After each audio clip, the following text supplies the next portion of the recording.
వారితో కలిసి ఫోటో దిగి వారి ఇంట్లో కూడా మేము 5 ఇళ్లలో కూడా తిరిగి ఆ రోజు ఇక్కడి నుంచి వెళ్ళిపోవడం జరిగింది.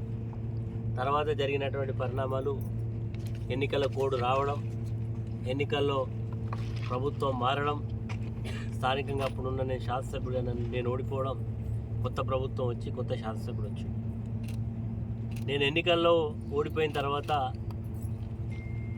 స్టేట్మెంట్ కూడా ఇచ్చిన 1 సంవత్సర కాలం పాటు ప్రభుత్వానికి వ్యతిరేకంగా కానీ ఇక్కడ నాయకత్వానికి వ్యతిరేకంగా నేను ఏం మాట్లాడను. 1 సంవత్సరం వీళ్ళు పనిచేయడానికి అవకాశం ఇస్తామని చెప్పి 1 సంవత్సరం అయింది. ఈరోజు కొత్త ప్రభుత్వం వచ్చి 1 సంవత్సరం దాటి దాదాపుగా సంవత్సరం దాటింది. కానీ ఇప్పటి వరకు పేదలు పాపం ఇక్కడ ఇళ్ళు ఎవరికైతే ఇచ్చినామో ఎలాంటి ఇంటర్ఫియరెన్స్ లేకుండా ఎవరైతే అప్లికేషన్ పెట్టుకున్నారో అప్లికేషన్ అన్నింటినీ కూడా 1కి 4 సార్లు పరిశీలన చేసి అత్యంత పేదరికంలో ఉన్న వాళ్ళకు ఎంపిక చేయడం జరిగింది. ఆ ఎంపిక చేసినటువంటి జాబితాలో మరి వచ్చినటువంటి వాళ్ళందరూ కూడా ఆశపడ్డారు, మాకు ఇల్లు వస్తుంది, మాకు ఇల్లు కిరాయిలు దొరుకుతాయి, ఇక్కడ బతుకు తెరుకు వచ్చినా మాకేదో ఉండడానికి ఇల్లు దొరుకుతుంది, ఒక గూడు దొరుకుతుంది అని ఆశతోటి ఉంటే సంవత్సర కాలం పాపం వాళ్ళు నా దగ్గరకు ఒక 20-25 సార్లు వచ్చినాయి. నేను చెప్పిన అమ్మ నేను 1 సంవత్సరం నాకు నేనేం మాట్లాడానని చెప్పినా చూద్దాం, ఇవ్వకపోతే అప్పుడు సంవత్సరం తర్వాత నేను కూడా జిల్లా కలెక్టర్ని కూడా ప్రత్యేకంగా కలిసి ఈ డబుల్ బెడ్రూమ్ ఇళ్ళతో తక్షణమే లబ్ధిదారులకు ఇవ్వండి, పాపం వాళ్ళు నా దగ్గరికి కానీ ఎక్కడ ఏ ప్రజాప్రతినిధి దగ్గరికైనా పోతున్నారు, మీడియా మిత్రులను కలుస్తూ ఉన్నారు, ఇవ్వమంటే తప్పకుండా అని చెప్పి కలెక్టర్ని కలిసి కూడా దాదాపు 15 రోజులైంది. ఇప్పటి వరకు అతి లేదు గతి లేదు. మరి ఎమ్మెల్యేకు నిజంగా పేద ప్రజల మీద ప్రేమ ఉంటే నిజంగా వీళ్ళకు తక్షణమే ఆ రోజు ఎంపిక చేసిన జాబితాలో ఉన్న లబ్ధిదారులందరికీ కూడా ఇళ్ల పట్టాలు ఇచ్చి గృహప్రవేశాలు మళ్ళీ ఆయనకు ఓపెన్ చేసిన వాటికే ఓపెన్ చేయాలనే సోకు బాగున్నది. ఆయన నిజంగా కావాలంటే మళ్ళీ ఒకసారి ఓపెన్ చేసి ఒక ఫోటో దిగమని వాళ్ళతో కలిసి భోజనం చేయమని. అది కాకుండా మరి ఈరోజు వాళ్ళ కార్యకర్తలకు ఇవ్వాలనే కుట్ర, ప్రతి వార్డులో 10 మంది ఇష్టదేపులు నేను ఇస్తా అని చెప్తే ఈరోజు వాళ్ళ కార్యకర్తలు ఒక్కొక్క లబ్ధిదారు దగ్గర డబ్బులు వసూలు చేసినట్టుగా మాకు సమాచారం ఉన్నది. అది ఇవ్వలేకనే ఈరోజు ఈ జాప్యం చేస్తూ ఉన్నాడు. వాళ్ళకి ఇస్తే ఎట్లా విమర్శలు వస్తాయి, వీళ్ళకి ఇవ్వకపోతే ఎంత వ్యతిరేకత వస్తుందో అనే భయంతో ఇస్తూ ఉన్నాడు.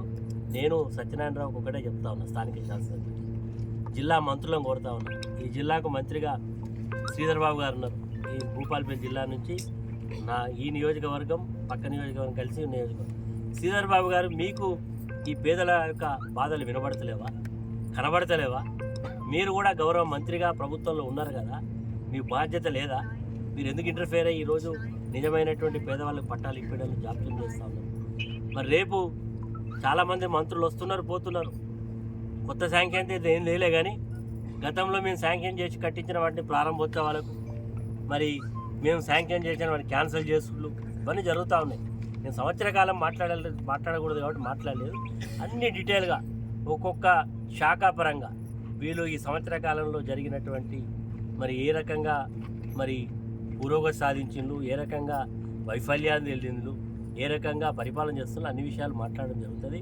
నేను ఈరోజు మొదటి కార్యక్రమంగా చెప్తున్నా, పేదలతో రాజకీయాలు వద్దు, పేదలకు తక్షణం ఇల్లు కేటాయించాలని జిల్లా కలెక్టర్ను డిమాండ్ చేస్తున్నాం. జిల్లా కలెక్టర్ గారు, మీకు చాలా 1 కిలోమీటర్ దూరంలో ఉన్న ఇల్లు కనబడతలేవా? అక్కడ రోడ్ మీద చూస్తూ ఉంటా కూడా కనబడతా ఉన్నాయి.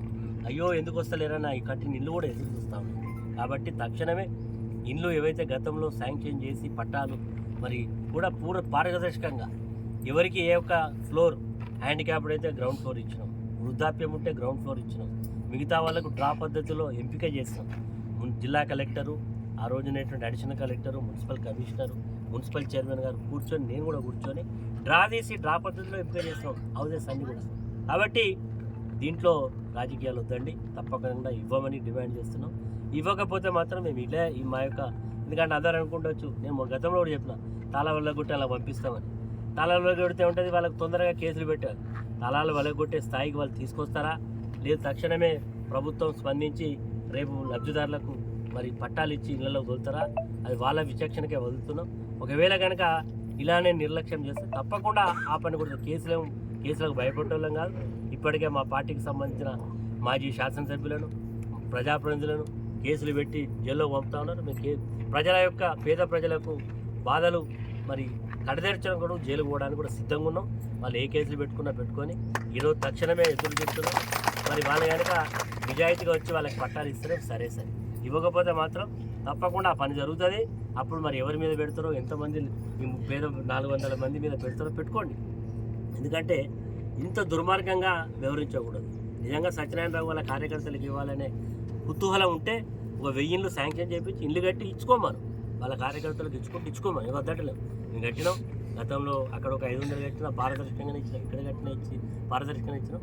తక్షణమే ఇళ్లను పేద ప్రజలకు కేటాయించి వాళ్ళకు అసౌకర్యం లేకుండా చూడాలని డిమాండ్ చేస్తున్నాం. తక్షణమే జిల్లా కలెక్టర్ గారు స్పందించమని కోరుతా ఉన్నాం. రాష్ట్ర ముఖ్యమంత్రి గారు మరి చాలా విషయాల్లో రాష్ట్ర ముఖ్యమంత్రి గారు డిమాండ్ చేస్తూ ఉన్నాం. భూపాలపల్లిలో ఉండేటువంటి పేదలకు ఇచ్చే ఇళ్లను మరి తక్షణమే స్పందించి జిల్లా ఇన్ఛార్జ్ మంత్రి శ్రీనివాస్ రెడ్డి గారిని కూడా కోరుతున్నాం. మీరు జిల్లా ఇన్ఛార్జ్ మంత్రిగా ఉన్నారు, మీరు ఉమ్మడి వరంగల్ జిల్లాకు మీరు తక్షణమే ఈ పేదలకు ఇళ్ళ ఇచ్చే విషయంలో మీరు ఆ ఫైల్ తెప్పించుకొని సంతకం పెట్టి మరి మీరు ఆ లిస్టు మరి ఏం చేసిందో గతంలో కలెక్టర్ పెట్టిన సమయం మొన్న కలెక్టర్ని అడుగుతూ అంటాడు, కలెక్టర్ గారి ఫైల్ దొరుకుతలేదని చెప్తాను. అది దొరకదు, మీరు మాయం చేసిన లేదు, ఆ లిస్టునే మొత్తం గోల్మాల్ చేసింది. కాబట్టి తక్షణమే ఇక్కడ ఎవరికి ఇల్లు వచ్చింది, ఏ ఫ్లోర్ వచ్చింది, మరి ఆ రోజు వీడియో క్యాసెట్ తీస్తే అన్నీ కనబడతాయి. ఎల్లమ్మకి ఏ floor, G1, G2, A, F అన్ని నెంబర్లు ఉన్నాయి. ఆ గన్ మొత్తం రికార్డెడ్ ఉన్నది, అవన్నీ కూడా ఉన్నాయి. కాబట్టి తక్షణం ఇవ్వాలండి.